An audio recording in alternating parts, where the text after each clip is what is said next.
कहानी को सुनने के बाद आप जानेंगे कि वास्तव में हर इंसान अपनी किस्मत का खुद निर्माता होता है।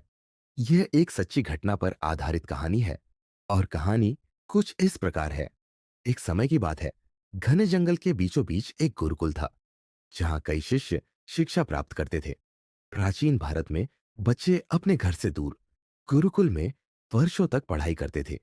गुरु सभी शिष्यों को समान समझते थे और उन्हें एक जैसी शिक्षा देते थे। एक दिन गुरु अपने शिष्यों को पढ़ा रहे थे।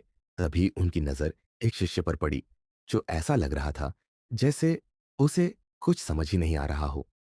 गुरु उसके पास गए और दोबारा समझाया, लेकिन कई बार समझाने के बाद भी वह कुछ नहीं समझ पाया। गुरु को बहुत गुस्सा आ गया और उन्होंने उस बालक से कहा, अपना हाथ दिखाओ। शिष्य ने अपना हाथ गुरु जी के सामने कर दिया। गुरु हस्तरेखा विद्या जानते थे। जब उन्होंने बालक की हथेली देखी तो कहा, तुम अपने घर वापस चले जाओ, यहां अपना समय बर्बाद मत करो। शिष्य ने पूछा, गुरुजी, ऐसा क्यों कह रहे हैं? गुरु बोले, क्योंकि तुम्हारे हाथ में पढ़ाई की रेखा ही नहीं है। फिर गुरु ने एक दूसरे शिष्य को बुलाया और उसके हाथ की रेखा दिखाते हुए कहा, देखो, यह है पढ़ाई की रेखा, जो तुम्हारे हाथ में नहीं है। इसलिए तुम यहां समय मत गंवाओ और अपने घर जाकर कुछ और काम करो। यह सुनकर उस बच्चे ने अपनी जेब से एक चाकू निकाला, जिससे वह लकड़ियां काटा करता था। उसी तेज चाकू से उसने अपनी हथेली में गहरी रेखा खींच दी। उसका पूरा हाथ खून से भर गया। फिर उसने गुरु से कहा, देखिए गुरुजी, अब मैंने अपनी हथेली में पढ़ाई की रेखा खुद बना ली है। अब आप मुझे शिक्षा देंगे क्या? यह देखकर गुरु का हृदय पिघल गया। उनकी आंखों में आंसू आ गए। उन्होंने उस शिष्य को गले से लगा लिया और कहा, बेटा, अब तुम्हें कोई शक्ति शिक्षा प्राप्त करने से नहीं रोक सकती, क्योंकि संकल्प और परिश्रम से हाथों की रेखाएं तो क्या, इंसान की किस्मत भी बदली जा सकती है।